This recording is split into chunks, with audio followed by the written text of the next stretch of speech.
kiek jų bus. Jeigu jų bus apie 20, tai darysim jų visai kvarą, kad niekas nesimaišytų. Ir jie būtų atskiri ir, nu ką, treneris gali pasakyti, kokia mūsų ateitis ir perspektyva. Noriu pasakyti, kad ta perspektyva buvo labai miglota. Dėl mokyklos stadionų, dėl visko. Kadangi, kaip čia pasakyti, nesinori keiksnuot tų žmonių, kurie darė, ar kažką tai darė, ar kažko nedadarė, bet dabar yra jau priimtas sprendimas, praeitoj jūs irgi labai gerai treneris žinot viską. Jeigu pavedę mokyklai, mes jau būtum pamiršę šitus dalykus, mes būtum viską jau padarę.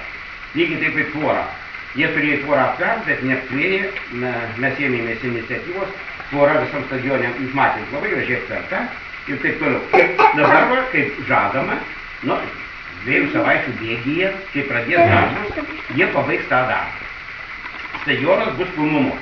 Dar nori, aišku, dar visko nepabaigs, kadangi norima čia, kad būtų ir šitas iš Kauno Dariaus ir Girėno stadiono, tai jau ten viskas suderinta lygtai ir būtų jau atvežta, tai bankas vienas bankrutavo, tai žinot, kaip dabar vyksta.